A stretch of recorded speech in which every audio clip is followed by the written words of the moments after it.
Thank you all very much. Always great to be back at the great B&H store. And we're going to get to Cuba right now. And I'm going to basically just free associate as I show them.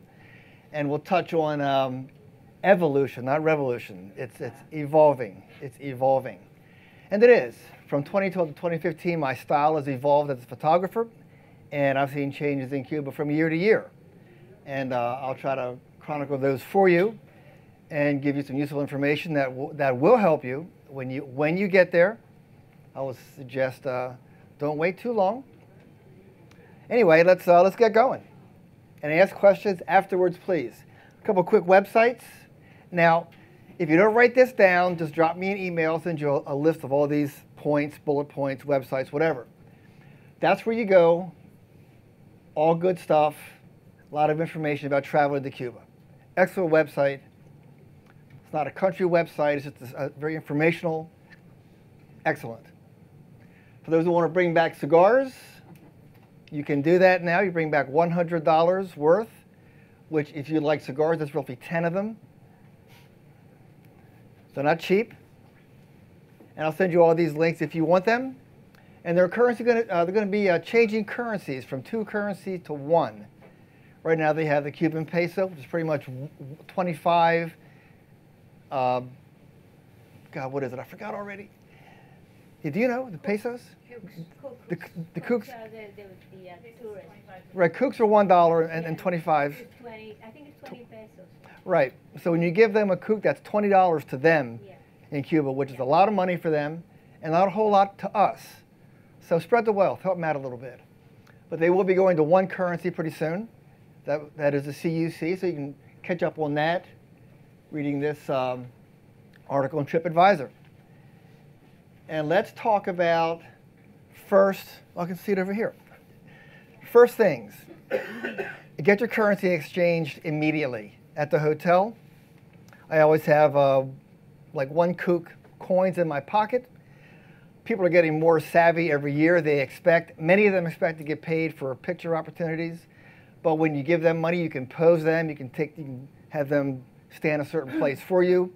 And you are like paying for a model, basically. And again, 1 kook is nothing to us. It's a lot to them. And I keep that in mind all the time. It's a great help. And you will be approached quickly and often by Cubans wanting, begging, whatever, for money or wanting to sell you local papers, handmade art, off-market cigars, etc. You may like what they have, and you may want to just get away. Just be polite. I just say, no gracias, no gracias, I just keep walking, and they leave you alone. It's not that big a deal. And don't forget that you are in a foreign country, and to keep your wits about you. Some parts of Havana and Trinidad, which is where we go, and Cienfuegos also have their really good parts and parts that you're kind of asked to not go to by our guide. So just bear that in mind. You are in a foreign country. These apply to everywhere in the world. Don't set anything down or turn your back. That could be right here in New York, be anywhere. People have lost camera gear in Cuba. They basically just set it down, take some shots, turn around, and their gear's gone. It's not a big thing, but if it happens once to you, it's a big thing. Happens occasionally. And don't just walk up to someone and put your camera in their face. I wouldn't do it here. Don't do it there. It's just impolite.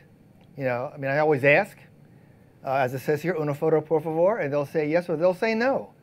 Either way is fine with me. I'll take the shot or I'll just say, gracias, I'll just move on. There's plenty of subjects. And the final one is, it's just a golden rule. Just treat others as you would want to be treated. And you'll be fine. You'll be fine. Okay, we're going to go year by year. Havana 2012, Trinidad 2012, Havana 2013, et cetera, et cetera. That's why it's 309 slides. But there'll be, I'll whip through them fairly quickly as I free associate, and I'll point out some notes that I have written on top of some of the pictures to slightly elaborate. First year is like, I'm like in awe. I'm doing like snapshots. I shot more the first year, and it got less and less in each subsequent year. Once I knew what I liked, once I knew what I was looking for specifically, you shoot less when you have goals. I had no goals the first year. Just go nuts, shoot everything. And brought my big backpack. Yeah, Brought the D3X, man, 16 and 30, 2470, 7200. Fisheye lens, baby, panning system, not just the head. Gear backpack, and get so big travel because it's tall. Big tripod. And you're walking around, and it's like 90 degrees. You're on cobblestones. What do you do? You have to shoot quickly. It's a lot of candids, a lot of very quick street photography, which was not my forte, but I've gotten pretty good at it from doing this 4 years. A lot of it's attitude and basic respect, staying out of the way. If you stand somewhere long enough, they don't see you. So you just stand and wait, take snapshots, no problem. You become invisible. You stand in one place long enough. First thing I shoot is this, 53 years. 53 years, man. Right now it's 56, almost 57. That's a long time. So I had to get that. That's where we stay. Yeah, Parque Central, and that's a 5-star hotel down there. It's got some minor issues, but it's really, really great. Just beautiful. The service is extremely good, and nice place to be. Good mojitos. Okay, mojitos are watered down for Americans. You have to ask for mojito fuerte. You want it strong. And then tell them more than once, and then you'll get it. You might not get up, but you'll get one. Okay, my first shot is in the world's largest outdoor car museum called Havana. Yeah, it's just one after another. All these, and you'll see many of them. It's just back from the 50s. They kept all the cars. The only difference is many of them have Korean engines in them now, Korean engines, and there's no pollution standards. So it's not unusual for me to come back and cough up stuff for about a week. I'm not kidding. Every week, every year, every year. If you photograph a lot of cars on the Prado, which is one of the main streets where they go up and down in Havana, we all line up and shoot there, and it's great. But again, there's buildings. You're just in a great big cavern, great big cave, it just traps all that stuff. And you breathe it in, and you get a little congested, like a little cold, but you do get over it. And I think it's worth it. I've gotten sick doing much less fun things, so I mean, it's, And there's great music everywhere. If you like Latin music, salsa, it's just tremendous everywhere. There's great stores to buy CDs. I've got a ton of them. It's fantastic. Panning material, bicyclists, bicycle taxis, cars. I mean, they're just great. And the backgrounds are perfect. This is a texture overlay, by the way. I do a lot of that also. I'll point out some of the techniques that I use. But primarily it'll be about photographing in Cuba and surrounding cities from Havana, Trinidad, etc. But a lot of this stuff going on. And off to work in old Havana. Yeah. They tend to water the streets down. They also tend to pour the water from balconies. So if you have to look around and don't walk under a very temporary waterfall. But yeah, the streets are wet, and as you'll see a little bit later, wet pavement is great for photography anywhere, and also here in the Havana. It's fantastic. You'll see a lot of scaffolding. As you'll see coming up, a lot of the architecture is what's the word I want? It's decaying. It's kind of falling apart to an extent. But what's instructive here is that this is an old hotel, a lot of scaffolding, and this is the Cuban National Bank, which looks pristine. They have all the money, so they're in good shape. But you'll see a lot of scaffolding. And there's the bank again. That's an HDR shot. Right across from the Parque Central. Walk out the front door, and there it is. We were lucky the first year, and this is why you want to go with a travel agent or have some guide or friends in Cuba.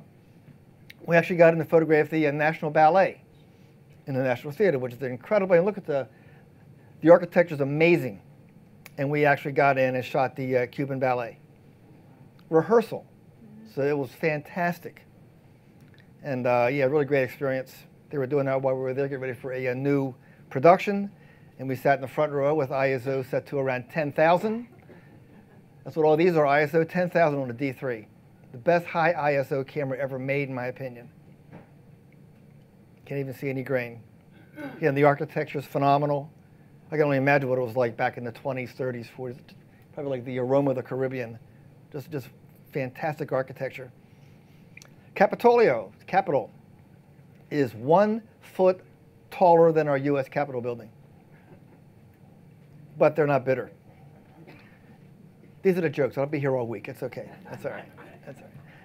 Anyway, that has a texture overlay. It's got a white sky behind it, and I put in a texture to give it some crunch back there. Anybody do that? Texture overlays? Okay. It's really cool. You should do it. It's easy. You'll see a lot of this stuff. These like grandiose like structures. Looks like something from Rome. And ordinary people live in there because they give these people places to live. And I think now they're able to sell them for a profit. I think that occurred last year. So they're slowly moving toward a mixed system like we have here. Different, some socialism, some capitalism. It's just all coming to that point. They're able to sell their property and make a few bucks and move to a different spot, whatever. But I was amazed at the grandiose, these castles. They're just phenomenal places. So I'm doing like Snapshot. Of course, we like this stuff. Clothes hanging up everywhere, you know. We did a lot of that. We take workshops there every year. For the last 4 years we did. Not sure about next year yet. Okay. Here's what we're talking about. We're talking about this stuff, that kind of decay. That's right on the water of a place called the Malecon. The Malecon is a 7-mile-long wall right on the, that keeps Havana from falling into the ocean, basically. And people like hang out there, kids party, music goes on. It's a great place to socialize. And right across the street are these buildings, these structures, some restaurants, residences that are, you can see, they're quickly, they're decaying. So seeing that as a Hyatt isn't going to happen very soon. Another one block off from the ocean. If you ever go to Charleston and cities where there's a lot of money, you'll notice that they're constantly scraping and repainting because of all the salt water that comes up, constantly. You see that on the boats, ships in the ocean, constantly scraping, painting, because that's the salt water. They're not doing that here. And that's the result of the decay of decades of neglect. I mean, there's no way to do that with all the entire city. So you get this great photogenic subject, and we have seen houses that have collapsed. Not when they did, but we drove past and just saw just a rubble. There's no building code. So houses do collapse, and people do get hurt on occasion. But that's why, from decades of neglect. But then you start, you have to get beyond that and start looking at the subjects more as like artistic subjects, things that are like beautiful in a different way. And we have the color there is phenomenal. It's good to get out first thing in the morning. There's no touristas yet. They're just waking up in Havana and they're walking around, just getting up a little bit at a time. You have a lot of room to shoot with no people for a while. And we get out nice and early in the morning when there's nobody around. I could do a book on stuff like this. Just beautiful. This is called patina, by the way. All this paint chipping, wood chipping, that's got a very specific look from decay and that'll come up later also. But it's just non-stop subject matter. That's a rainbow row in Havana. All these different colors. They have one in almost every city. They have one in Charleston. They have one in Maryland. One in Iceland. There's multicolored houses in one row. It's called Rainbow Row. And that, again, is in downtown historic Havana. The other side from the hotel is they have to watch when you go there a little bit. During the day, you're fine. And now we're shooting cars.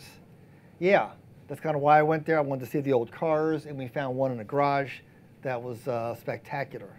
We brought our group here. We bring them every year. Sometimes the car's there, sometimes it's not there. It might be somewhere else.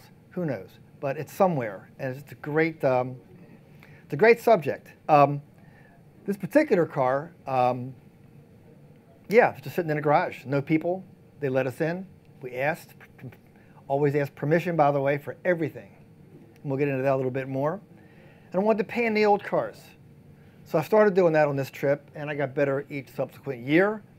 That's one of the better ones, because I want color. I got the red driver, Red and blue, nice color contrast, driver stands out. So you look for ways to compose these shots. If everything's gray, it doesn't quite work for me. It's got to be some kind of color, some kind of visual interest. So I'll look for what the driver's wearing, if it's like bright colored and that kind of thing, have him stand out. And these are roughly like, a second. And to get the car the sharpest, you want to stop right in front of you. So I'm panning, panning, panning, click. And it'll be sharp. If you're following it away from you or have it coming at you, it's a different look. It's not good or bad, but it's not razor sharp as a car would be if it crossed right in front of you. Does that make sense to anybody? Okay. And one more. I noticed cars coming through in front of me were picking up the reflection. So that's an opportunity. So I waited, and a car came. These two came at the same time, and I had the reflection of the building here, and the red car, red's a great color, right next to that. So it's kind of a different look. I didn't want to get the exact same panning shots everybody else had. Although they're fun, they're always fun to shoot, but you want to get something different once in a while. Oh, and as I said, it's fun, but no pollution standards. So you will wind up getting a slight cold. I left my window open in my room one night to get some air. All I got was carbon monoxide in my room. I woke up coughing. Yeah, it was not good. So I learned, keep your windows closed in Havana. Trinidad, you're okay, but keep them closed. I like getting full buses. Everybody's going to work, going somewhere. Everybody's jammed in. So look for things like that everywhere, even in Cuba. Okay, search online for Cuban attractions. Just do a search on special places in Cuba, Cuban attractions, tourist things, whatever. This is actually, I like this a lot. And we found that it was here. It's this tunnel. In other words, in that doorway is where you get that. And then when you walk out of that, we're here looking back at it. That's Morro Castle, which you will see a lot during this presentation. It's an incredible subject. And boy, it's very photogenic, very photogenic. And now we're in Kohimar. Kohimar is Ernest Hemingway's old hangout. He is a national hero. There's his house is a national monument. He is very supportive of the Cuban people, and he is a hero to them. So it's you see a lot of small dogs because they live in very small places. Makes sense, right? Great. All these tiles are like handmade and placed. So it's really just beautiful. This is called, again, patina, P. All this chipping, lead paint, by the way. I guess it's lead paint, I don't know. Yeah, but this stuff here, all these like great textures, colors, graphics, walking around Kohimar, just tremendous place. And that's his hangout, La Terraza. That's his restaurant. They have blue mojitos. Very, very good. Don't photograph the police unless they can't see you. You see? These window panes are like doing this. They're octagonal. So I can't see myself, but I can see the cops, and they can't see me. So a little subterfuge. National Art Gallery in Havana is incredible. I found the outside extremely photogenic, and that's what this is. Off one of the main streets. It's like, wow, look at that. Now, I used a lens that had a lot of barrel distortion, and 28 to 300 of Nikons, when you have that much glass, you get distortion. When you move the camera off axis, you get distortion. And that was all corrected in Photoshop, just perspective crop, straighten everything out. Not that big a deal. And got a nice square edge to the scene. But it's a very clean composition, very clean subject. Just very interesting. Okay, we could do a book on this stuff. There's a ton of this. I do this every time I go back. I've almost got them all now, so I do a little bit less each year. But the first year was like just crazy. I thought it was phenomenal. All the chip paint and the very photos, just the way the color wears. It's just beautiful. You can do an exhibit, books, all stuff like this. Just the graphic is so beautiful. And a few more. This is a very, very famous set of doors. I took it, then I saw it in some National Geo magazine. Oh yeah, that's what I shot. And then you realize It's there for a reason. It's very photogenic. The doors are all very different. It's a tremendous subject, right, in historic Havana. Now it's got like stickers on it. UNESCO site. And you got to like clone those out now. But they weren't there the first year I was there. Tons of detail. Just incredible. Okay. I was not a people person at all when I went to Cuba. At all. I might have had one people shot. Yeah, about one, exactly. One person doing something in New Hampshire. But you quickly realize, or at least I did, that you got to change your paradigm a little bit, because the people are photogenic. Opportunity like that. You guys remember that shot of the black musician during Kennedy's funeral, crying, looking up? That reminded me of that shot, and I said, "Oops, oops, oops," and you got that. That's why it's important to look at a lot of pictures and file that away in your memory. So to see a shot like that, which is reminiscent, as soon as he looked up, I said, "Man, that's a shot." It just called that up to the fore. Perfect background, just very lucky. And then I started doing this stuff. That's an iPhone shot. I'm just trying to capture a moment. Boy, she was not happy. But that's actually fine with me. That makes a better picture. So doing more of that. So I said, okay, I'm going to start doing some people stuff. Always ask parents or any adult that's close if you can photograph the kids. Just like here, again, just basic respect for their humanity as being people on earth. Just ask for their consent. And yeah, so we got that. Very photogenic, just fun. Always watch kids playing, watch people playing basketball, stickball, soccer, any kind of activity with kids is great for getting a very candid, like this moment here. I just said, oops, so I just like stood there with a 28-300, just waited. And I got one. That's all you need is one. And that's the one that we published. This really nice moment. All right, something else I learned. I don't like people looking at me when I'm holding the camera. I like it better if they're looking somewhere else. And as soon as she turned and watched my friend photograph, I said, perfect. Had the cat looking at me, she looked away. It tells more of a story. There are times for dead-on portraits looking in the camera, and I like those. I like these looking away from me a little bit more. It's got more of a natural look. Same thing here. Anticipate. Only people on the street. I'm walking, making noise behind them.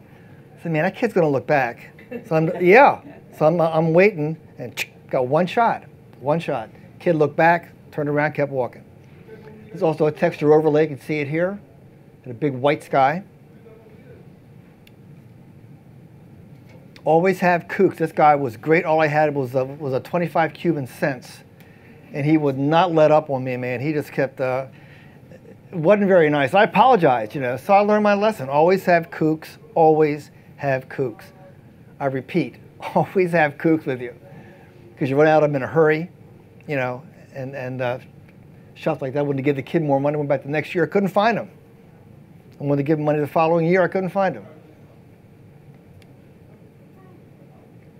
This is a setup shot. Again, everybody's out front. I'm off to the side, looking away from me. Didn't quite make it, so I started walking around to the front because you want some action to occur. At least I do. Something going on. He's just standing there. It's fine. But as I walked around, then he was done. And that was the shot where he's walking. He's doing something. He's walking back into a shop. Tells more of a story.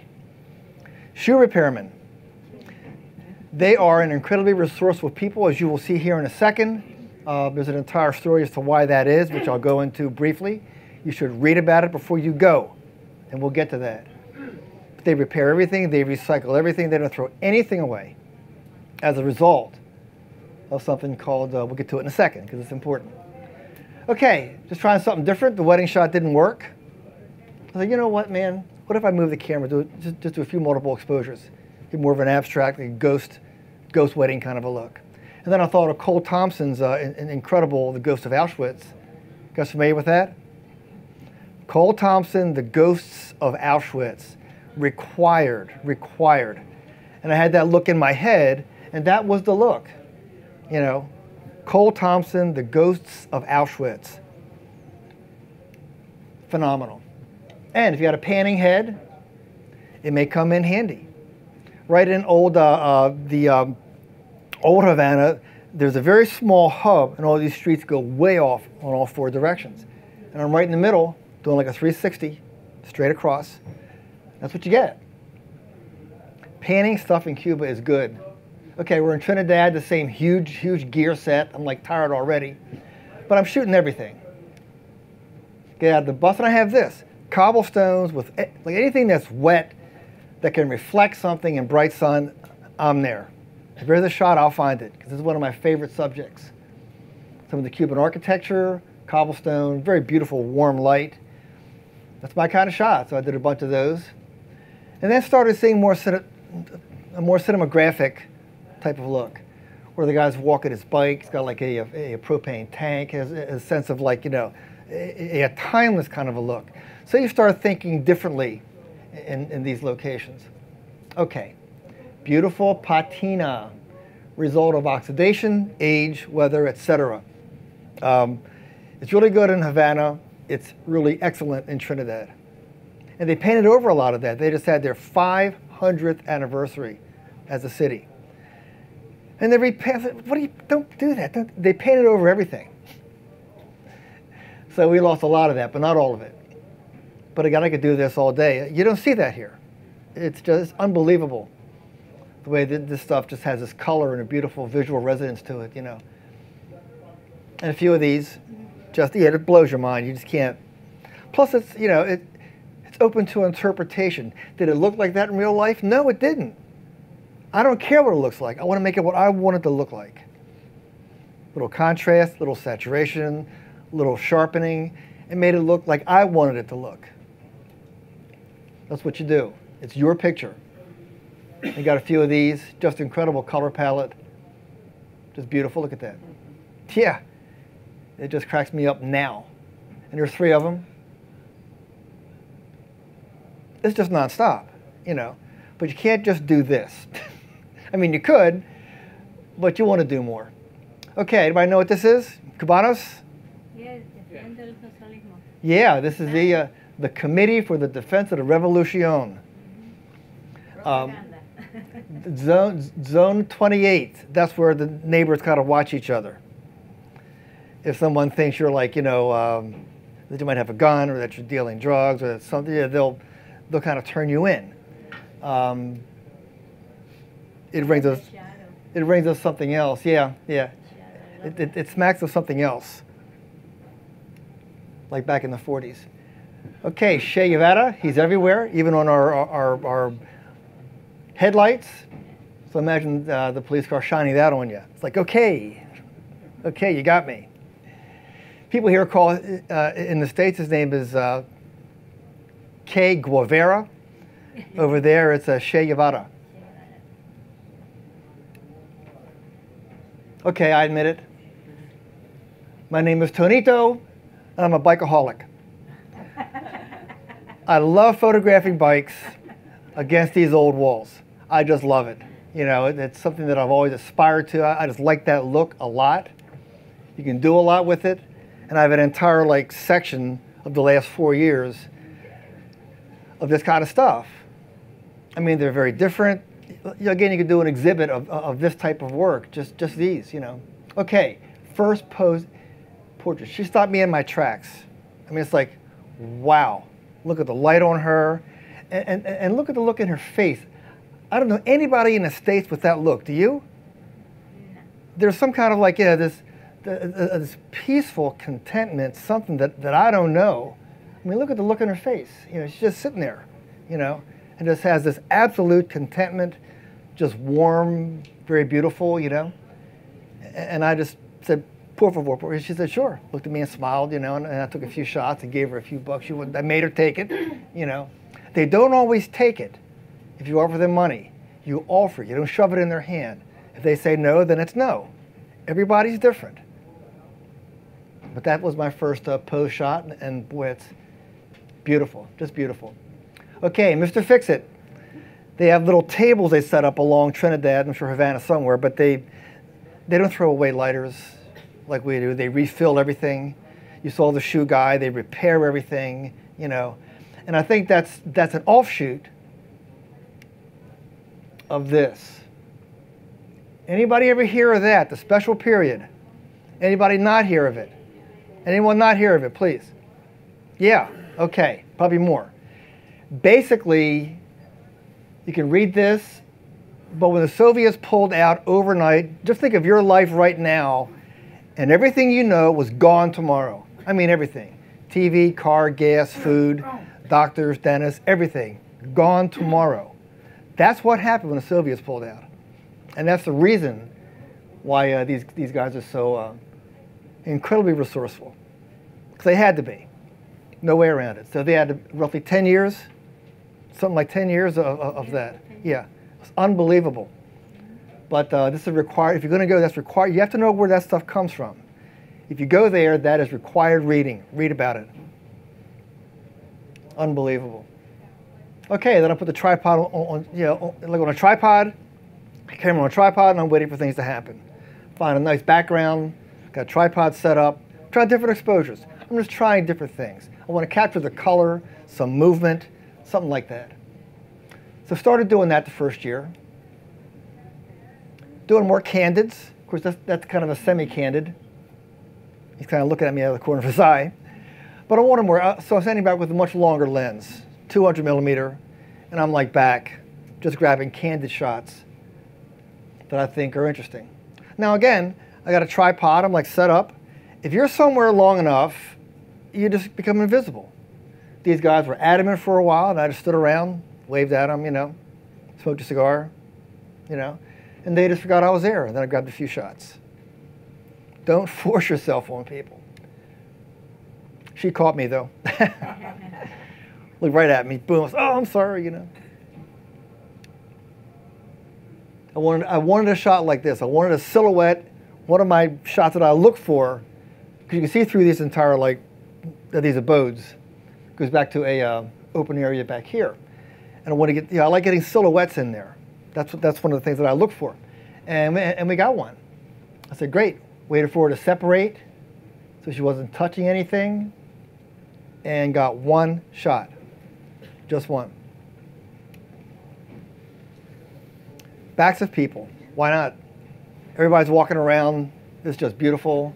And these kids are fantastic. They're warm. They're very beautiful. You know, I mean, look at that. You know, just great.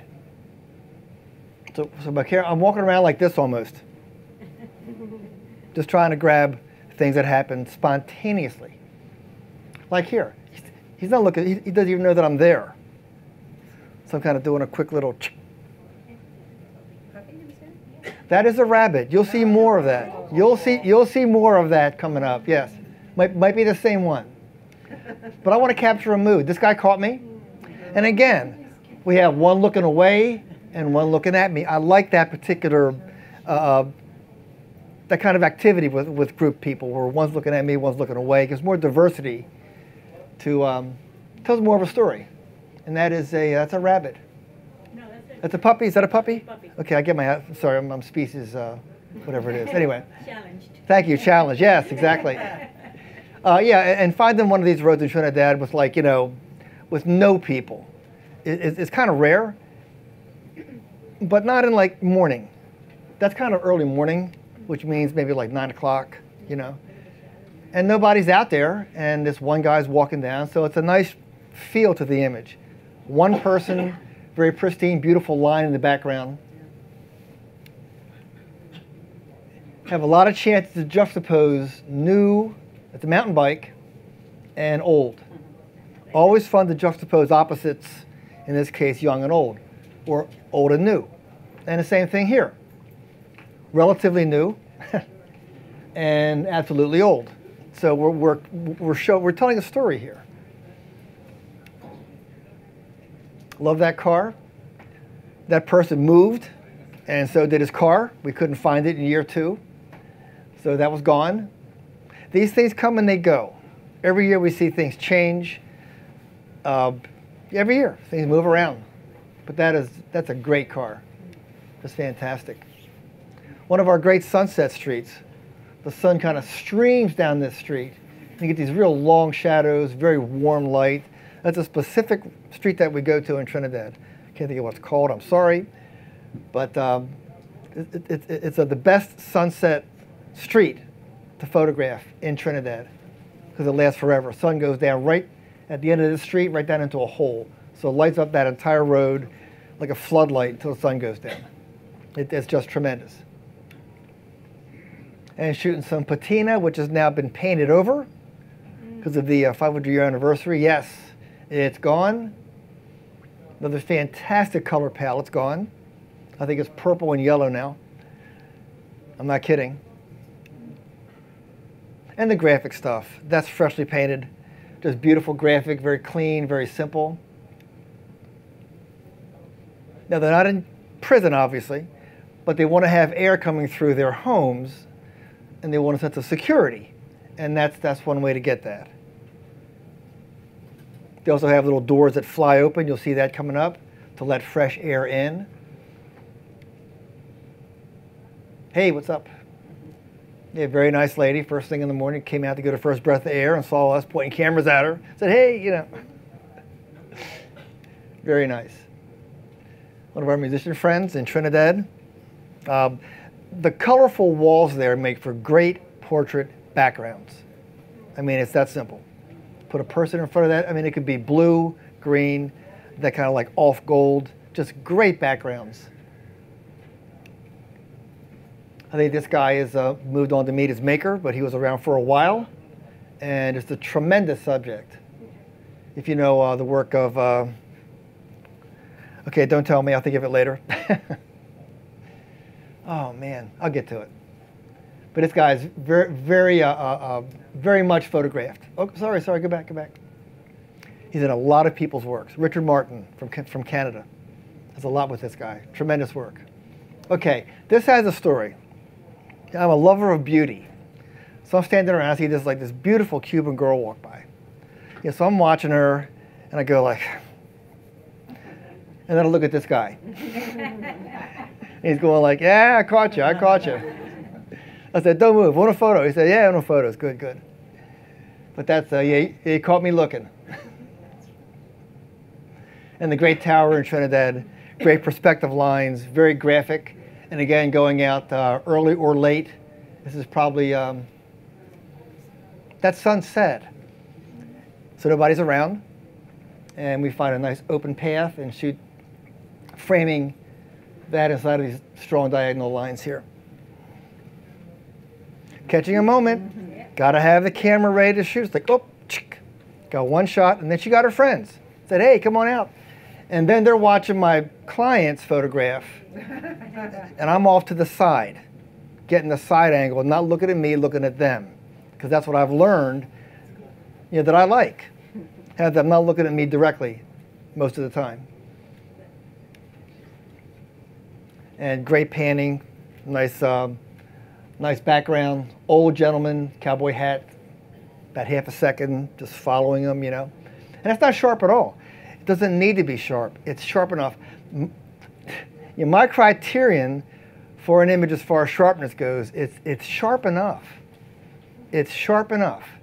Because these pictures to me are you know, more about depth of feeling than depth of field. It's got to feel like something to you. See a lot of tack sharp pictures, who cares? There's no emotion. Not all the time, but I'm more concerned with getting a feeling from it than being technically correct. Does that make sense to anybody? Yes. That's kind of what I look for. So, all right, let's move on to Havana 2013. Now we're back. A little older, a little wiser. Less gear. Less gear. Step one. Shot mostly with the 50. Mostly with the 50. Most of these shots are with 50 millimeter. And go for smaller stuff. Getting off to the side, different perspectives. Get more, get more of the Cuban flag, more things that are more nationalistic this time around. Going for more black and white, going for more, I want space in here, so I'm timing. So everything's separated, no merging. So I'm doing more of this kind of stuff, more photojournalistic, shooting more into buildings, shooting in rather than sideways. And if they want to work, that means work, trabajo. They walk up those steps and they get to work somewhere. They can, I don't know what, but that's where you find work if you want it. It's one of the office buildings across from the Capitolio. I wanted this gentleman to walk downstairs, but he wouldn't.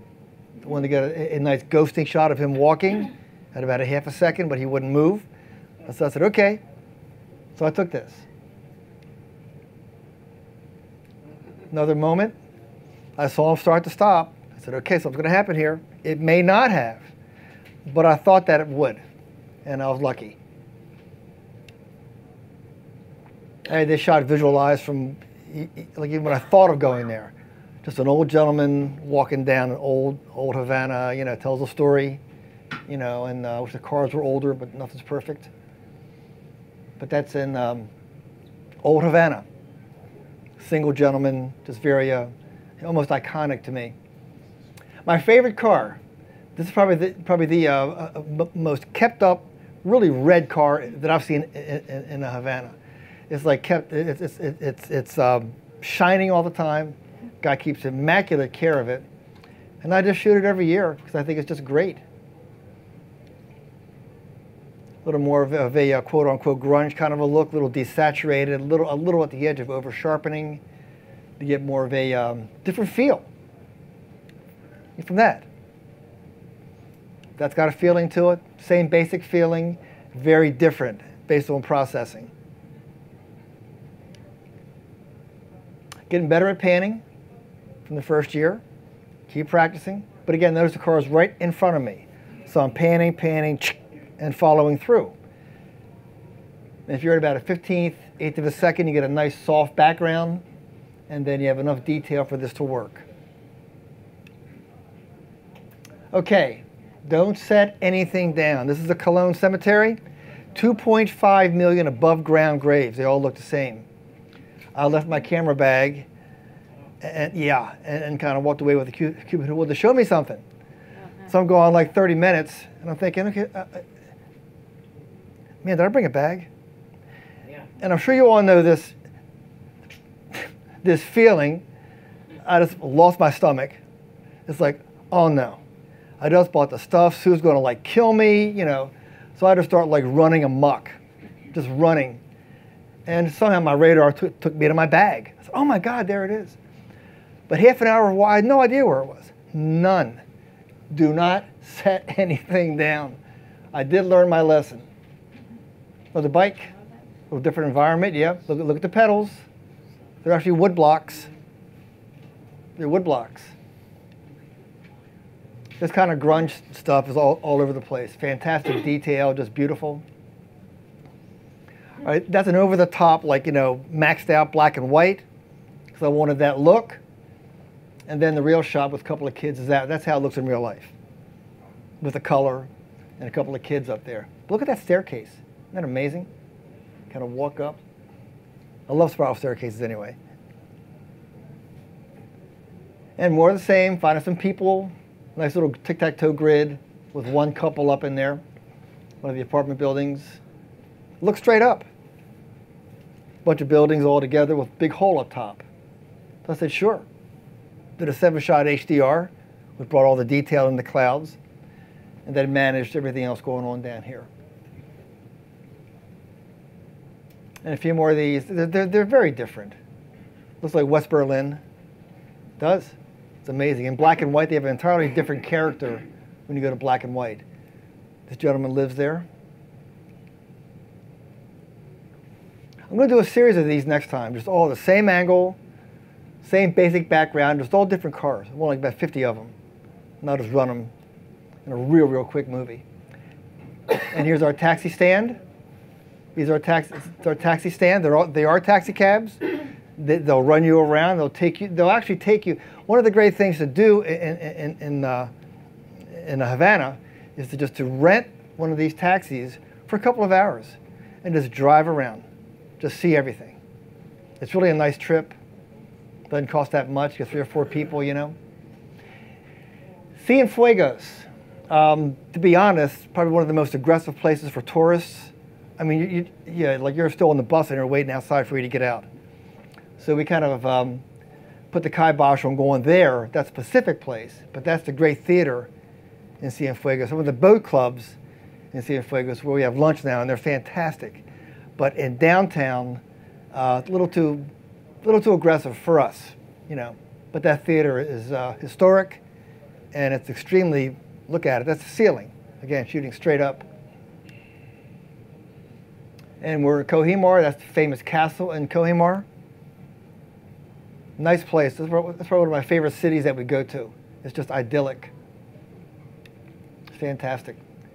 If you can get up on a roof, I always try to find a place, if we can, to get up and shoot down. That's from the hotel, right? Yeah, Parque Central. There's a hotel over here. By the swimming pool. Yeah, by the pool, exactly. And that's where I stayed too. Oh, isn't that a nice place? Isn't that great? Yeah. Another hotel here. You can get up on top of this roof and shoot again.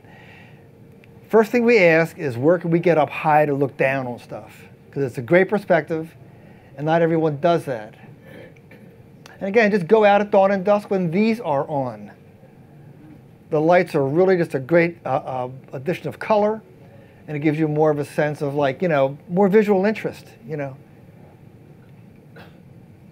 Early morning, people start coming out, so you're more likely to catch people coming out of their doors, opening them up. And again, I say, una photo, una photo. Guy said, see. Took a few shots, showed him what I had, and that was it. Just ask. That's all, just ask. And we're at the UNESCO part of Historic Havana. Very different. Much cleaner, isn't it? It looks like it's more manicured, more taken care of. And that's why.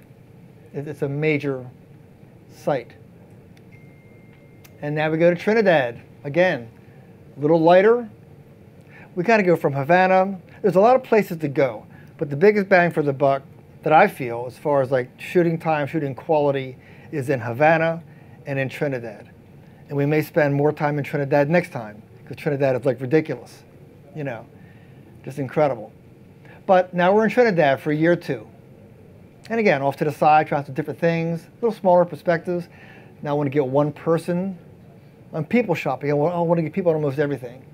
These are real birds. So now I'm watching that. If I see birds flying around, I want to put them somewhere. So I'm thinking a little more relaxed, not pressuring myself to get the shot, because there is no the shot. Storefronts. That's a storefront. Numerous Che Guevaras. I've got one of those shirts, by the way. I got a button. You know, I got everything. Okay, there's your doors. These panels open up, and rather than bars, they hang out. They just hang out, you know. And I asked. She said, "Yeah, sure." Gave her $1. Took a few shots. Clients got a few shots. She's very photogenic. Just amazing. Okay, just like here, kids walk around texting. That's an iPhone. There's Wi-Fi in Cuba for Cubans. For us, it's got to be a hotel. Hotel Wi-Fi, but they have it there.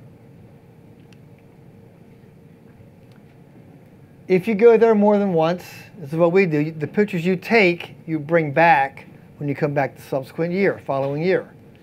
And they never see themselves. They never have pictures. There's no family pictures, very few of Cubans. So when you bring back that's their history you're giving them, you know. So it's a pretty important gift. It's nothing to us. It's everything to them. So it's something to think about. And again, everybody look at different directions, which is what I like. Everybody's pointing, tells a story. And just setting up and waiting. Got a nice shadow now, so I'm waiting to get the shadow along with the walker. That's handheld. Normally going out in harsh, contrasty light is not that much fun, but it creates a sense of depth. The shadows create depth. Give the image a sense of you're going into it as you go visually. One of the state buildings close to the hotel, and at don't tell me, sunrise or sunset, probably sunset. It creates these long lines, and it's just the music school is right there, and this is the state office building. So looking for patterns, using the light to your advantage, looking for columns that may give you this kind of configuration. And more, yeah, I know it's getting boring, but it's just so graphic, so beautiful. Look at the color on that. There's 4 of them here. Look how different they are. Just fantastic. And ration books. They have a ration book. They can go in and they're given rations. And they don't get paid very much. They're not given much cash every month. I think it's like 500 pesos. It's almost nothing. So when we give them $1, that's roughly a large percentage of what they get every month. So it helps them out tremendously. I think it's 20 cooks a month. 20 cooks a month. Yeah. 20 cooks a month. And also the people are working the tourists. So when you give them a $1 tip for us, that's $25 more to them. Again, it's nothing to us. It's a lot to them. So why not spread it around? Same basic area. Got a heavy texture overlay, and so we have some nice red flowers up, or I should say fuchsia flowers. And there's some tourists, etc. Cobblestone streets. It's very photogenic. I always watch for this. When I hear a door open, I start looking around with my camera because I want to get that sliver of life coming out of that door for, it's not that long, a couple seconds sometime. And again, having the car in there gives you a sense of like time and place and timelessness, actually. Keeping people in, you have a little activity, little HDR on this. 50mm 1.4 shot wide open. Very different look. And some of the great portraits, just great subjects. Just very beautiful people, very smart. Have your camera set to shoot quickly. If you grab your camera at ISO 100 f22 with mirror lockup, you're not going to get that. I promise you, it's not going to happen.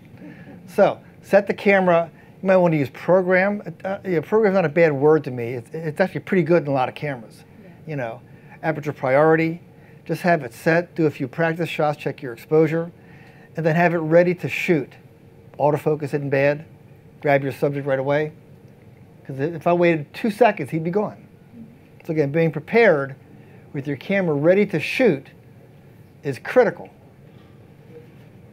Caribbean coast, one of the old piers, at about 2-minute exposure, and then 4 minutes here with a repeating pattern of 3s.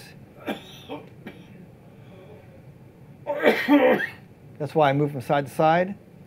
I said, oh, I'm going to use that. And then recomposed to get a repeating 3 pattern, compositionally. And a couple kids, again, they're so affectionate and so beautiful, and that's a little software work on that, but not a lot. Soften it up. But good buddies. Very nice moment. Reminds me of my dad. My dad's passed away, but that was the way he looked. He's a locomotive repairman. They have all these locomotives somewhere in between Cienfuegos and Havana that we kind of took a slight detour to. And it's just an entire yard full of these old locomotives. And these guys get them to run. I mean, they're mechanics. You know, I mean, it's just phenomenal what they do. You know, very nice. Again, 51.4 shot probably at f2, focusing on the eyes. Just typical portrait shot. A lot of bokeh. And they have a lot of pooches and kitties. Yeah, I'm a big animal sucker, but and I pet them all the time, but not the ones that have extreme mange. There's no vets that I know of in Cuba, so they're on their own. But yeah, he's having a good time. Havana 2014, más personas. I want more people, a lot of people. Is that what that means, más? Sí, man. Más personas. Gracias. Okay, and now I'm into the Fuji mirrorless system. I'm worried about weight now. Weight is concern number 1. I don't want to carry around a ton of weight. So I'm paring down. The file size is good. The quality is excellent. Shoot primarily Nikon, but I like the Fuji system. Like I shoot both systems. Both tremendous. They both have their pluses and minuses. Depends on what I'm doing. For walking around in 90-degree heat, I'm kind of here. So, brought 2 bodies, 3 lenses. I like this shoulder bag a lot. And now a smaller tripod. Gitzo Travel, GT something. Travel tripod. Very small, very light, very solid if you hang the bag from it. It's got a hook under it. You hang that bag, it is rock solid. Rock solid. Military museum. When you rent a car, they take you up there. Rent a taxi, they take you up there. A lot of Bay of Pigs displays. That's one of the jets. That's one of our clients. And that's overlooking Havana. You're way up high overlooking the city at this point. Infrared. Havana's green. It's infrared like central. It's fantastic. This year I brought an infrared filter that I put on the color camera, which recorded infrared and gave me that shot. A little longer exposure, but you can get an infrared picture from a color camera with the right filter. If you want to do that, please drop me a line. Another one, just weird stuff. It's just great, you know, otherworldly. There's a couple of parks right outside of Havana on the outskirts. And they're city parks, beautiful, like running water, all this greenery. It's beautiful, you know. And drivers all know where they are. I have a picture just like that. What's that? I have a picture just like that. Oh, I bet you do. I bet you do, yeah. That's one of the go-to places in Havana on a good morning. You get great front light. Comes at the horizon, you get a floodlight right on the boats. And that's Morro Castle. But then what do you do next? Everybody's running around. I thought I would just turn the camera and shoot against the sun. It's a nice silhouette. Waiting for this guy to give me a nice open stance. Very open. And then got to just hit the button. Got 5 or 6 shots. And then he stood up and the shot was over. But I waited. Okay, storm on the Melicon. I really wanted this. And be careful what you ask for. That's what happens. And that's minor. One that I got nailed on was this one. Yeah, I got killed on that, but I made it, tell the tale. My camera made it also, which is even more important. But yeah, the waves just hit and explode. The roads are shut down at that point. Cars don't go on. The roads are closed because the water, as you can see, comes up across the entire street. So there's no traffic unless you're kind of like crazy. But no one goes when the water's high like that. Well, yeah. When I was a kid.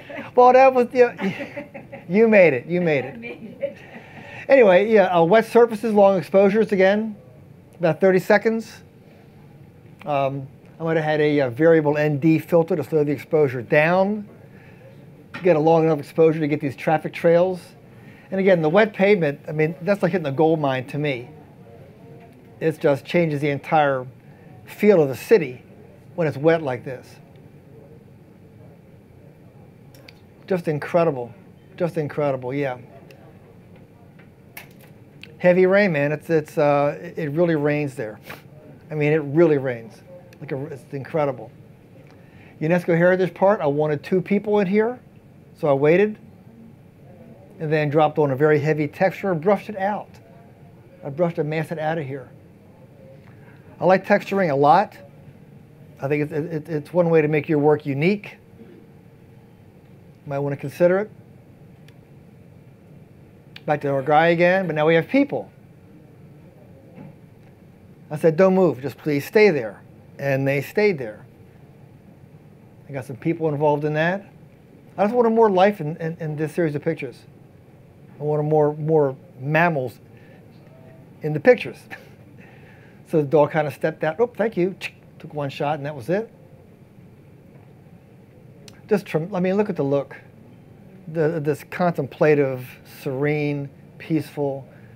Boy, wish you could bottle that, you know. Just amazing. A little more photojournalistic. What I don't like, and what I realize that I don't like, are when people are moving and walking, you always have one leg sharp. I can't stand that. I don't like it. So I found a way around it. I'll show you later. Anyway, she's looking. I'm at about a quarter second, hand holding the camera, first of all. I can't hold it that long without it moving. It's a sharp picture. I'm up next to a wall with the camera lodged in here against part of the door jamb to give me some support. And I was able to get a sharp picture at a quarter second. So finding ways to improvise to get what you need is critical. All right, this guy's great. Grabs the ball, jumps out. He wants money. No problem with that. But I didn't see a shot until I thought about it. It's like, you know what, man, this kid's all right. I can get rid of these guys, could drop in a texture, and I think it would work. So I gave him a couple of bucks, brought the picture home, and doctored it up a little bit. I don't even recall taking this shot. Don't even recall. I was probably in the moment. But this kid has this spiritual dance going on somewhere. It's just unbelievable. You know, the look on his face is fantastic. He's got it looks like he's moving his feet. I mean, just really special shot to me. Just really an incredible look. And again, having a camera ready to go. Oh, there's a kid, took 3 shots. I mean, I've got 3. I don't remember taking them. Some restaurants are way up in the air, 4, 5, 6 stories up, and you can shoot from there. So when you go there, bear that in mind. Ask, and it's a good restaurant. Ask for ones that are like, you know, up higher in the building, 4 or 5 stories up. That's the good news. You have to walk it. Is the other news. But you get great perspectives that you don't get anywhere else, and there's no problem shooting with a tripod, etc. No problem. Very first light. If you walk down to the Melicon and look back, you get this side view of Havana, and the dawn light hits it first thing in the morning, right at the horizon. You get this pink, beautiful glow, and I will get this out when I process that seriously. Get that phone line out of there. If they invite you into their house, go. If you talk to them, you know a little Spanish, you give them something, take a shot, establish a rapport. More times than not, they will invite you in. Come on in. Come on in. And then once you see the way that they live, you won't complain about anything again. Your complaining days will be over when you see how people survive, and they're happy about it. You know, yeah, we're spoiled here, folks. You know that, right? Yes. Yes. Okay. Good. So as long as we know that. That's our bike taxi guy. Rode us around. Just tremendous. Really nice people. Smart. You know, getting better at panning. Couple bumpkins here in the back seat. Anytime you have a solitary subject, that's a shot. I don't care if it's a dog, person, anything that's a solitary subject with a great background is a tremendous shot. And this guy's obviously fishing. Morro Castle is a tremendous background for anything. So when you're on the Melicon, this is where you are. You're looking at shots relative to a Morro Castle.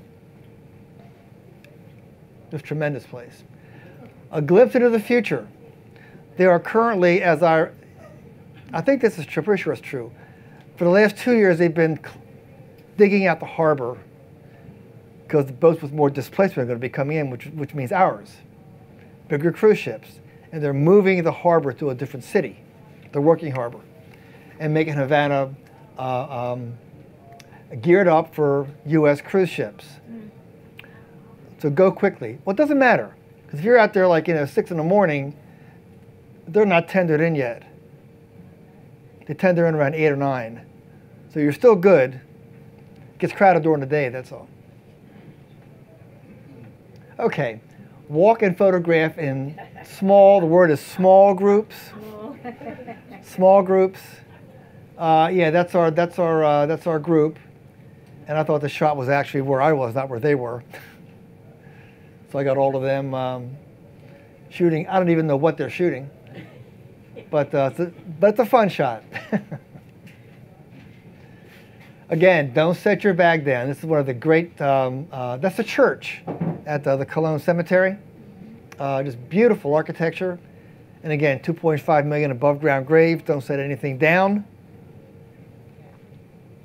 But it's an extremely photogenic place. We went here to photograph a great staircase, and there was laundry hanging up, so we had no shot. So we went and mess around with this. People hanging laundry, a little more perspective, just finding a way to make things work. You don't always get what you want. You may go there for purpose A, and there's no purpose A. All of a sudden, you have nothing. So you've got to rethink what you're doing. We can always come back. So we spent time with this. We found this gentleman working on a door. Always a good shot. Any kind of craftsman working, you see a lot of it. Mechanics, always good shots, always. More of the texture, it's very old, probably like a couple hundred years old, this stuff. And you have the texture and the feel of it is just fantastic. Some kind of guru. This guy has the look, you know, just this otherworldly piece, you know. I mean, you see it a lot over there or down there. It's just amazing. What does he know that I don't? That's kind of my question. I mean, I've got everything, but he knows something that I don't. It's really interesting. It's fascinating to see that. He has some inner peace, man, that I don't have yet. Okay, now we're in Trinidad. Again, muchas personas, all people, a lot of people, finding a way to include them in the scene. Just finding a way to keep people in there, even partials. I'm getting people segments now. You don't need to see the entire bike and the person. You know what's going on right now by looking at that. It gives you a fragment.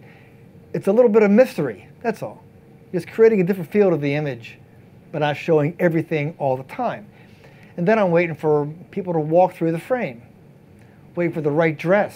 Black dress, white stripes. Great. About a half a second, it all gets schmoozed up, but the background's razor sharp.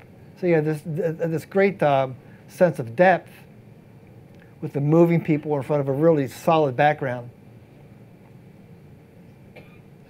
Every so often, a person's relative will summon you to go photograph their old father, old mother, whatever, and don't turn that down. Just say, sure, where? You have money? Yes, I got money. Just where's she at? And then you go photograph, and you get, I mean, it's just remarkable. I mean, look at her, you know, I mean, just that tell a story or what? Very fragile, very nice, very soft-spoken. Gave her money, and she, yeah, it's just her bones are very fragile, you know, just, but she's happy, you know. It's very nice. Always want to look out for this. They look out, close the window. Happens quick. A little more amenable to photograph. Again, she has that beautiful look. Just beautiful. Peaceful, content. Nice subject. The clothes they wear cracks me up. It just always works. The only thing blue in this shot is his shirt. Green hat, blue, we have red, you know. The color coordination is phenomenal. It's like, how do they know this? And then another one, guy's painting. He's got like, you know, yellow, blue, red. I mean, it's just amazing. They work color coordinated. I don't know how they do that, but it just seems to work. That's painting over all of this patina for the 500th anniversary of Trinidad. Long time for a city. Long time. Painted wall, a little bikeaholicism there. Okay, our favorite subject, a gentleman named Pedro. He may not be with us next year. His right leg is very inflamed and rocks very hard. Very hard. I don't know what it's called, but he told us he's probably going to see you next year. I hope he's wrong. But what I learned from him, and what I learned from a gentleman named Joe Busick. Joe's a wedding photographer. Doesn't know who he is? Shoots all the stars, Spielberg wedding, that kind of stuff. What I learned from Joe is there's what we call, okay, now Pedro's all pumped up. He's posing, so he's kind of pumped up, you know. He's like doing his pose. Everybody's around, 10 people getting shots, right? He's like pumped up. Everybody packs up. I'm not going to pack up because I'm waiting for, okay, there's an arc. So what do I call it? The arc of emotion, where it kind of leads up, the peak emotion, then it drops off. I find, because Joe taught me this, that the shots you want are leading up to the peak and then coming down from the peak. That's where they start building up and start letting down. That's where you find the emotion. And that's what's happening here. Just a momentary letdown. And that's the shot. Here's our little girl, yep. Rabbit looking at me, she's looking somewhere else, you know. And then the little topaz work on this one, a little more soft kind of a look, kind of match the image. Again, you're going to be photographing these subjects and scenes with some software optimization processings in mind. That's how we shoot these days. We have many of us have a lot of software knowledge, and you start shooting with what you're going to do with it in mind after. And that's what's going on here. Waiting for it to do something. As soon as she did that, snap. This girl, like a laser beam, like just locked on me, man. She was not happy. I took one shot and walked away. Didn't want to pose, one shot and left. She was still staring at me. This guy wanted money. No problem, you got it, pal. Sit there, bring your legs up, put your hands over, you got it. We all gave him a few bucks. But again, these are tremendous subjects. I mean, their skin is like beautiful. It's like dark and flawless. He's probably 70 years old. Look at him. Look at that. Just amazing specimens. Sports-wise, their ball players are great. The ballet troupe is phenomenal. I mean, once these guys get into the mainstream, you're going to see like Cuban baseball players, Cuban football players. They're going to be everywhere because they're bright, physically superior, you know. We'll see them everywhere. A wagon with car tires.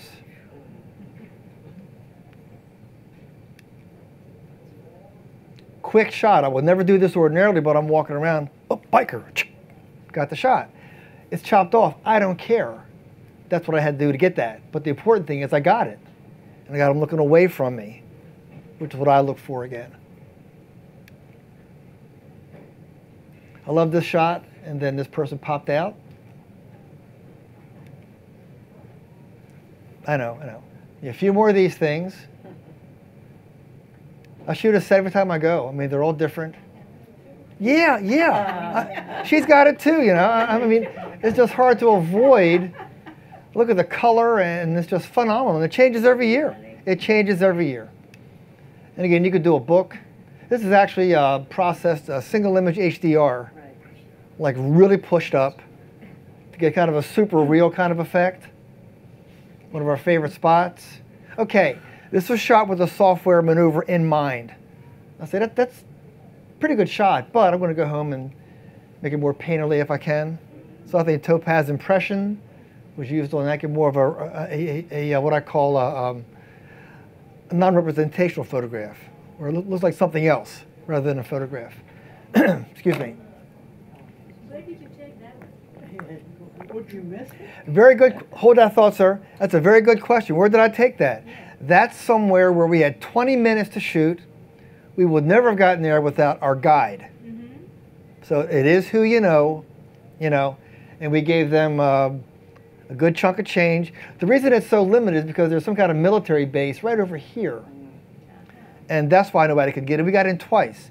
20 minutes, and I mean 20 minutes on the button, we were done. So it's like run around like a maniac. If you get one or two shots, consider yourself lucky. But we did better than that. This is in Trinidad? In Trinidad? That's outside of Havana. Oh, outside of Havana, yeah. Back in Havana now, sorry.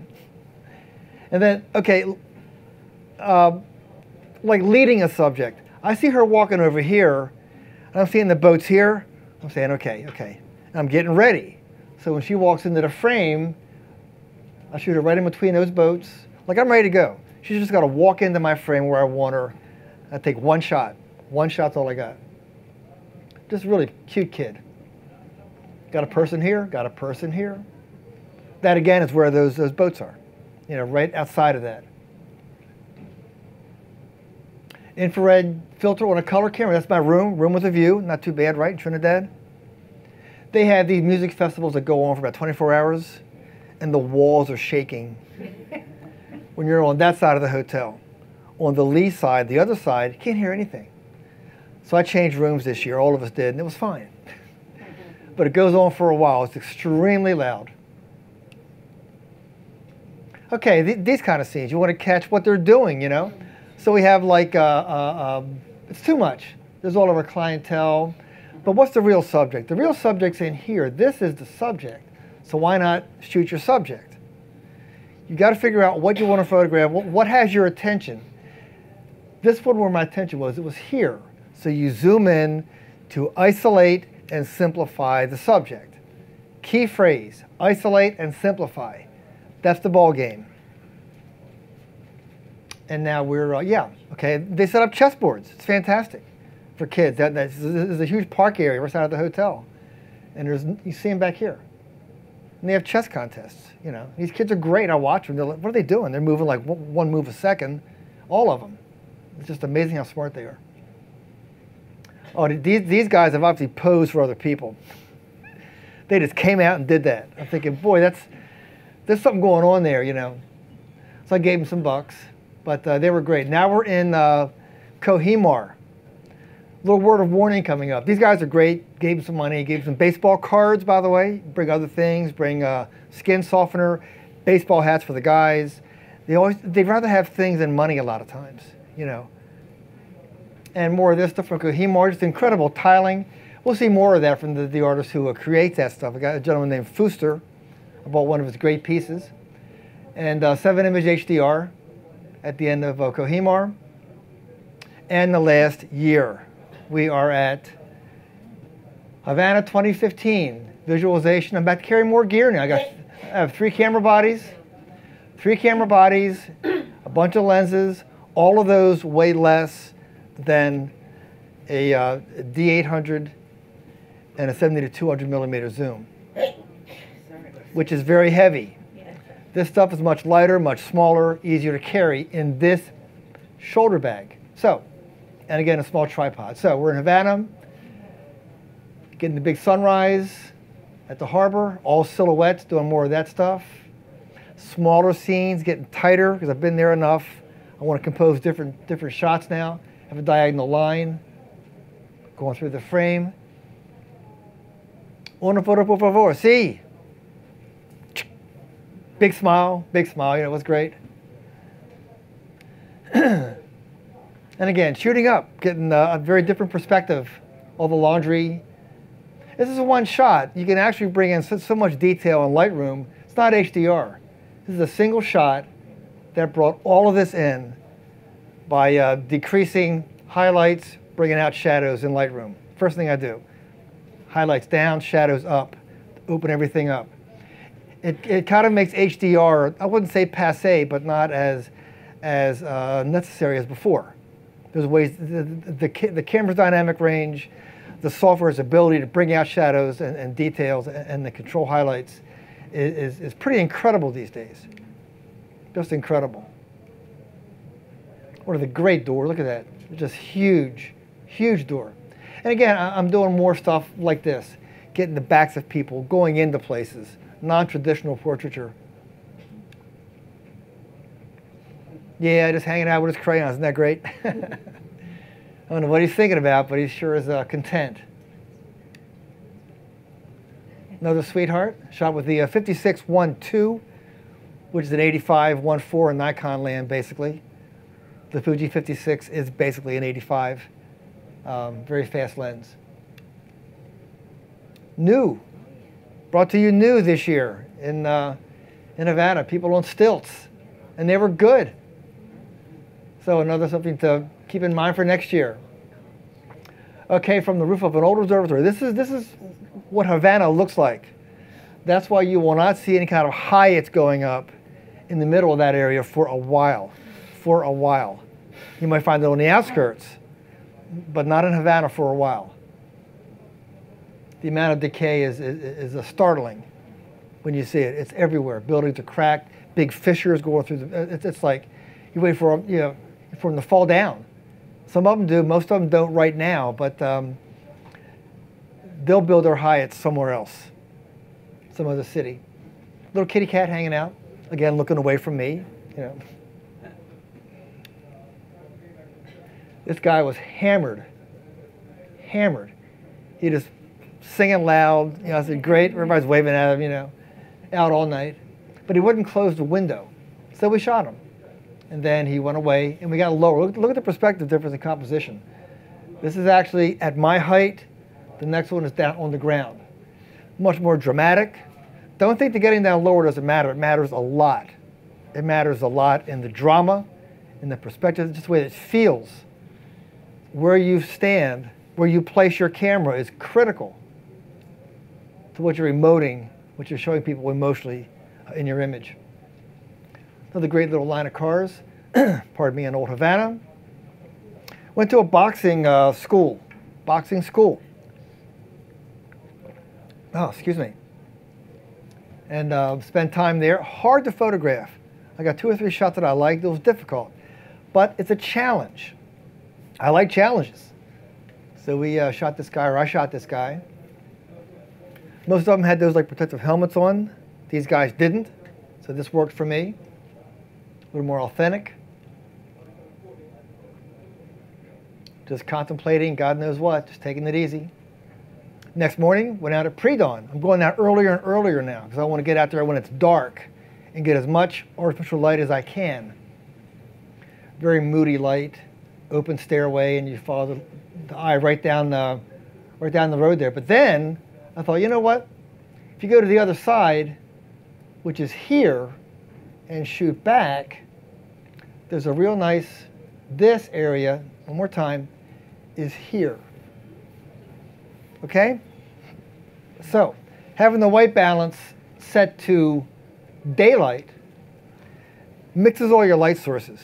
Doesn't correct anything. Blue sky comes out, red clouds, you got tungsten light, whatever color that is. It's just really great to mix all those light sources. And that's what I prefer to do rather than correct the light. I want it all to mix together. It's a preference. I just like that. That's very exciting to me to have the mixed light sources. And doing 4-minute exposures of the Moro light, Moro Castle, 4 minutes. Whole class, that's Linda, lovely Linda, one of our clients.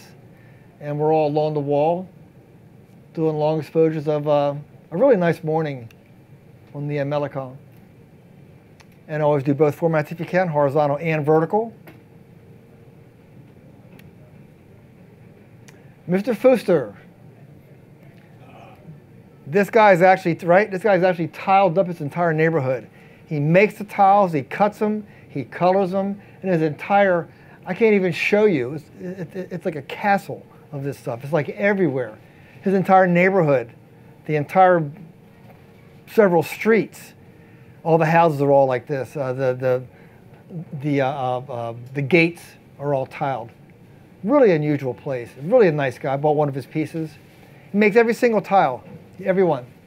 I recommend this is a really great place to go. Highly unusual. And we have some portraits of Kohimar. 5612, again 8512 equivalent. And the background's just beautiful. That's her mother. Look at that, the lines, the weathered look. Yeah, just really very nice people. We stopped the bus for this. Stop the bus! Because it's great. You have the great color, texture. It's just beautiful the way it just sits there, you know.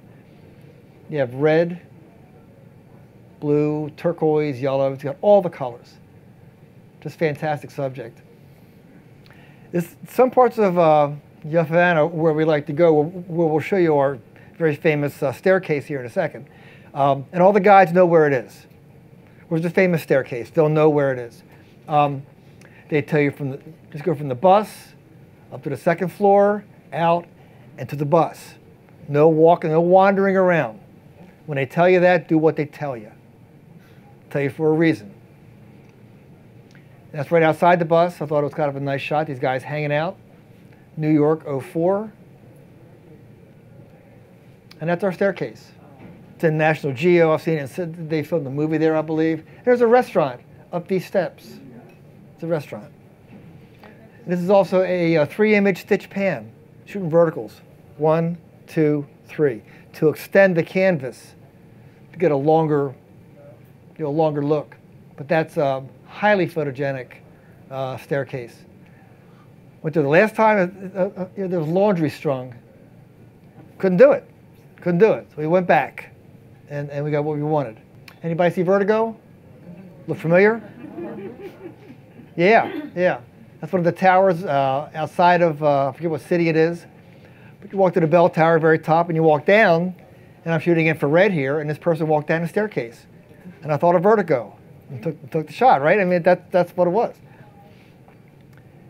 And now we're going to finish up Trinidad 2015. This is the last time I was there. Last pictures I took in Cuba, that's about mid-January. And there's some software stuff here, very colorful. This is Topaz Impression, which is pretty good.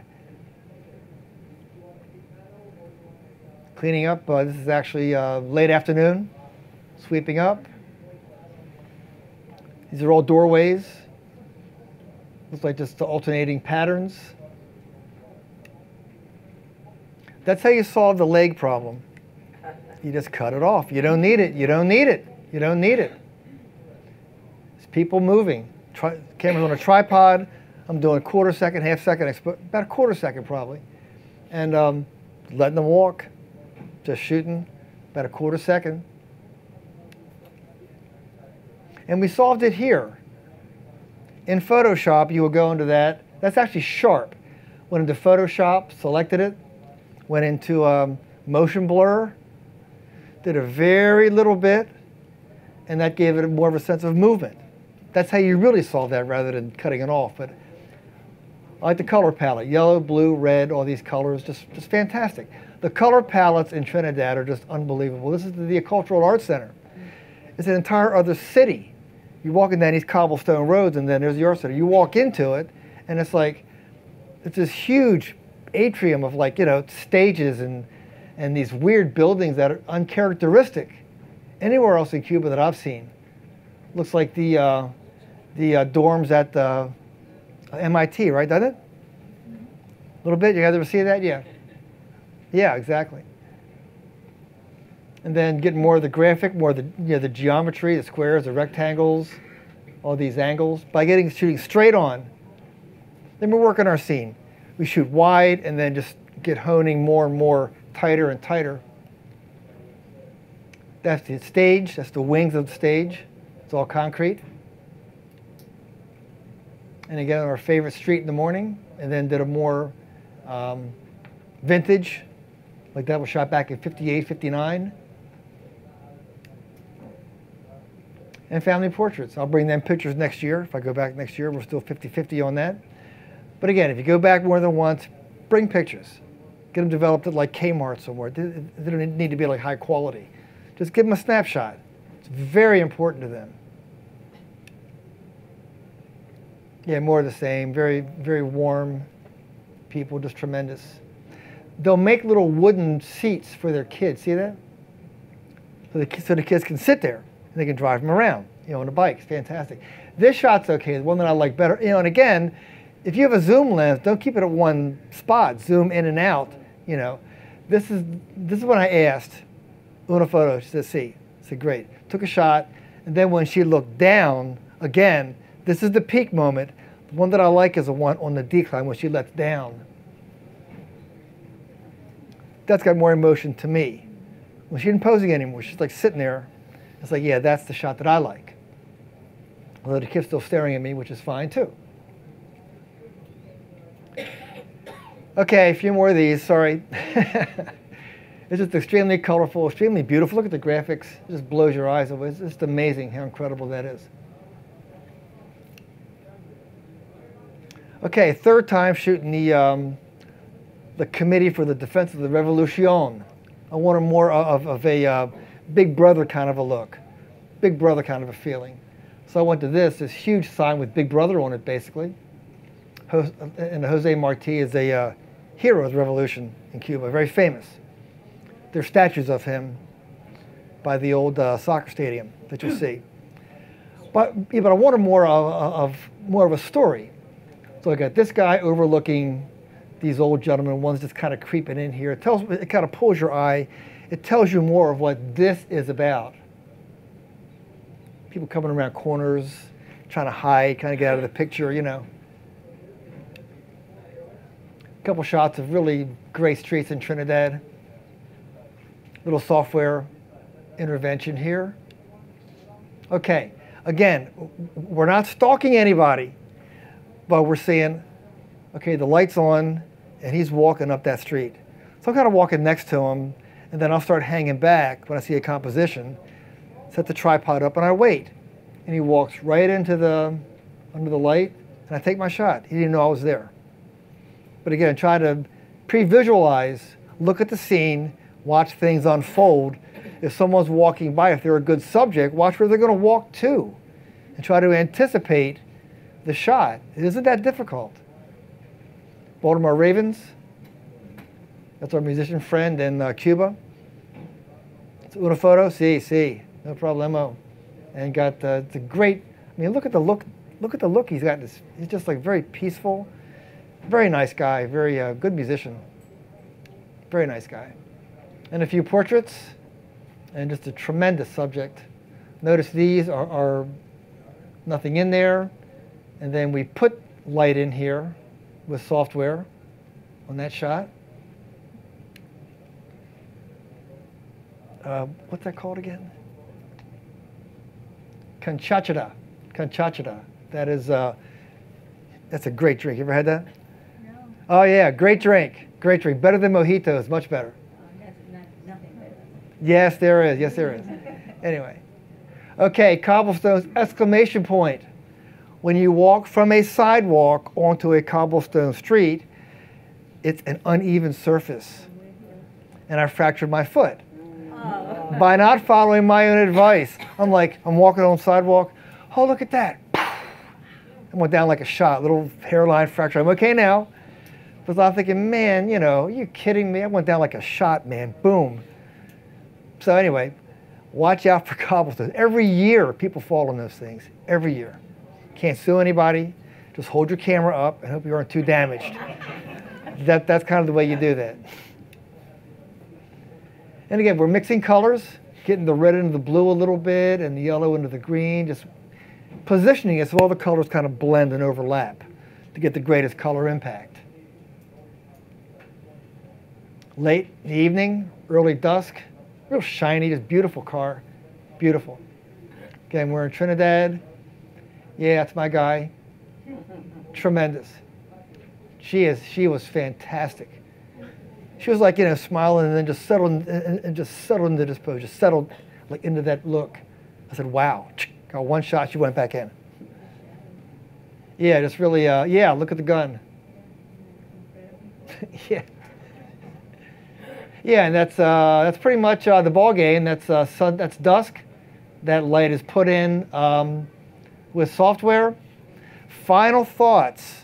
Okay, once you're packed, ready to go, triple check your packing list when you think you're done. I left home for 2 weeks with no underwear. I left home for 2 weeks with no deodorant. Yeah, that was brutal. So check, true story, triple check your stuff. You got to bring a lot of stuff. It's easy to forget the smallest of things that can cause you a lot of issues when you're out there. Just check everything. Consider using a shoulder bag, cross-hung, where it comes down this way from your neck over to the other side, so you can work out of it rather than setting the bag down. You don't need a lot of glass. You don't need a lot of gear. You can get by with 16 to 35, 28 to 300, and one body. No problem. Don't wear your souvenir shirt, Cuba shirt, in Miami. I'm from Maryland, and I forget that many Miami Cubans still have a problem with Fidel. So I got a lot of dirty looks, on the elevator especially. I had to cover my shirt, you know. Okay, and please visit our website where we have workshops, seminars, other events listed, as well as software videos, software, hardware, discounts, save yourself some money, and image galleries. And if you have any questions at all about this, I answer all email, not the next day, but I do answer all emails, I do.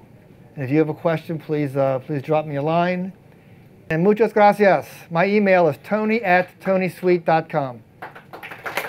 Thank you very much. Thank you. Whether you're a hobbyist or a professional, B&H has the answers to your questions. Experience a world of technology at our New York City Superstore. Connect with us online or give us a call. Our staff of experts is happy to help.